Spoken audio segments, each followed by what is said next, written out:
अब BA, BCom, BSc और MA, MCom करें विश्व की सबसे बड़ी यूनिवर्सिटी इग्नू से। सॉल्ड असाइनमेंट और गाइड बुक्स प्राप्त करें। संपर्क करें Mahakal computers, DAV college gate के सामने, सिवान। भगचोन्हर से आगे बढ़ी बिहार की राजनीति। मांझी की बहू ने लालू की बेटी को कहा लबरी। बिहार की राजनीति भगचोन्हर से आगे बढ़ चुकी है और अब नए शब्दों की एंट्री हुई है, लबरी। बिहार की राजनीति में लबरी शब्द की एंट्री पूर्व मुख्यमंत्री जीतन राम मांझी की बहू दीपा मांझी ने की है। अब आपको बताते हैं कि पूरी कहानी क्या है और लबरी शब्द की एंट्री बिहार की राजनीति में कैसे हुई। बिहार की राजनीति में पिछले दिनों आरजेडी सुप्रीमो लालू प्रसाद ने भगचोन्हर शब्द का इस्तेमाल करके खूब सुर्खियां बटोरी।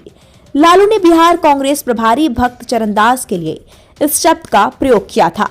लालू के विरोधियों ने उन पर हमला किया और कहा कि उन्होंने भक्त चरणदास के लिए अपशब्द का प्रयोग किया है। तो लालू ने अपने बचाव में कहा कि इस शब्द का बिहार में अर्थ होता है नासमझ। लेकिन अब बिहार की राजनीति भगचोन्हर से आगे बढ़ चुकी है और अब नए शब्द की एंट्री हुई है, लबरी।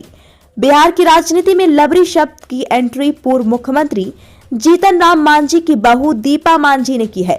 अब आपको बताते हैं कि पूरी कहानी क्या है और लबरी शब्द की एंट्री बिहार की राजनीति में कैसे हुई।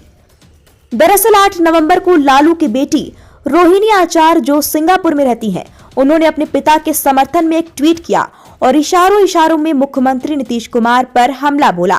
रोहिणी आचार्य ने लिखा, जननेता लालू जी के दामन पर दाग लगाकर सत्ता की कुर्सी जिसने पाई है, वर्षों सत्ता में रहने के बावजूद भी दर्जनों घोटाले को अंजाम देकर बिहार को फिसड्डी राज्य बनाकर, बेशर्मी की चादर ओढ़कर, दलालों की फौज बनाकर खुद के गुणगान में ही बिहार के गौरवशाली इतिहास को कलंकित करने में लगा है।